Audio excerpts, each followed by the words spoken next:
Hi guys, welcome back to my channel. I'm Carter, the model investor. I'm sorry I didn't post last week. I got a little caught up. I was in Syracuse for a couple of days and just got a little behind. Lots of things going on. But I'm back now. So sorry about that. I know I said I would post every week and I missed one. So today I want to talk about just a recent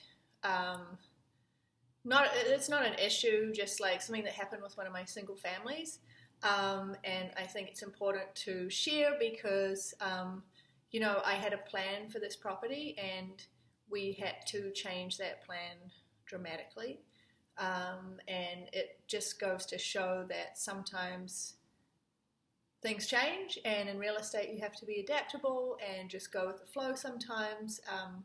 So basically I purchased a single family property. It was the third property that I had purchased in my portfolio back in the spring of 2017.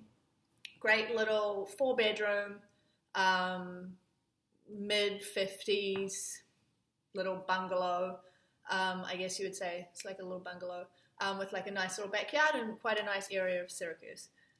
It is on the top of a very steep hill, which in winter I know kind of deters a few people because it can get very icy and slippery, and it's quite a busy road. But besides that, it's a great little property. Unfortunately, the past 3 years, it's had two really destructive, bad tenants. One tenant was there for 2 years. We ended up having to evict her, and the place was kind of a mess, and it was quite a costly. Well, I think we spent about $3,500 fixing it in between tenants, and we got another tenant in a year ago, and the same situation, like really filthy mess, a lot of damage to the property, and a few things that came up. So we had planned to just turn the property and get a new tenant in there, but as we dug deep under the filth that was left, we realized a few things had been broken, and one in particular was the shower bottom had a big crack through the middle of it. They had put tape over this, but it had been dripping into the basement, and no one had told us that it had been dripping. So the floor in the bathroom and the subflooring is wet. In fact, they're lucky that they didn't step through the floor altogether and fall into the basement. So that was a really fun surprise. And of course, this meant that we needed to budget in a complete bathroom floor, subfloor, new tub or like shower, whatever. So we started looking into that. It needed a full repaint. It needed brand new carpet upstairs. There were a few broken doors. Kitchen cabinet was broken.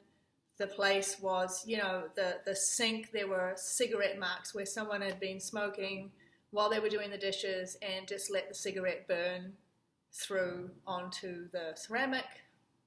So just things like this. The place was an absolute dump. With trash and just general filth.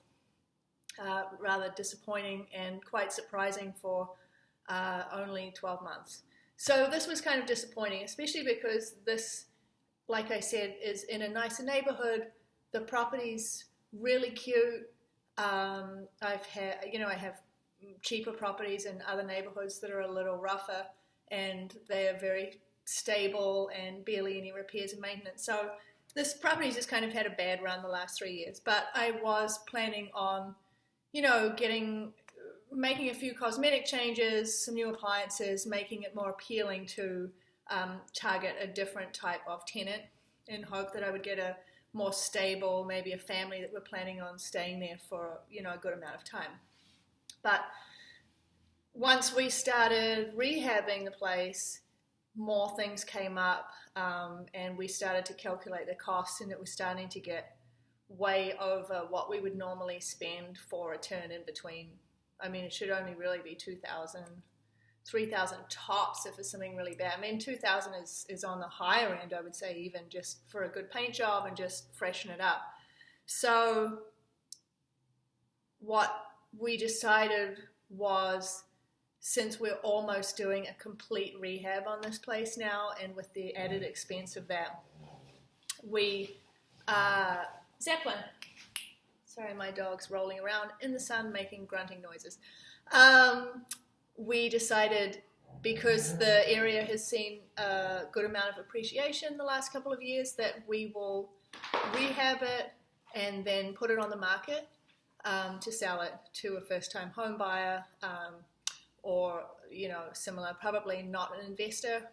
It's on the higher end, and, you know, the area is more targeted for, you know, owner-occupied. So that's the plan. So my contractor is there at the moment. In fact, today they ripped out the entire bathroom. It was such a mess in there, and so we're actually putting a tub in instead of the shower, and we're going to subway tile around the walls, and nice new cabinets, and the kitchen's had a complete new floor. The fridge was unusable. We've ordered a new fridge. The kitchen's going to get new countertops, a new sink, obviously, because the cigarette burns, and we're going to poly the kitchen cabinets. It's had a full repaint, like I said, new carpet upstairs, and also there was one other thing. Oh, it has this terrible popcorn ceiling, so we're having all the ceilings redone, and they will be smooth and nice. So I'll post on my Instagram actually some like photos of the after. I put some up there this morning of the shower in its worst state, just for a little before and after. So I'm really excited actually to see what this place is going to look like once it's kind of brought back to life. I'll be sad to see it go. If it doesn't sell for the price that we want it to sell for, we're going to hold it and possibly even look at short-term rentals, or just taking our time to find like a really suitable tenant. And I would just hold it for many years to come probably. It's a very low maintenance property. It's just unfortunate, like I said, that we've had these tenants that have caused so much damage. But I think the lesson is, you know, my long-term plan with this property initially was, at some point, like 5, 6, 7 years down the line, would have been to, you know, fully rehab it and sell it to a first-time home buyer. Unfortunately, that has happened sooner than we expected. I would have been happy just to keep the property in my portfolio, but I think it's the smart choice to try and sell it because of the massive costs that this rehab has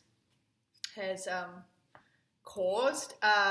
So we've got a couple of options. So we'll see what plays out. We'll see how long it sits on the market, and we may take it down.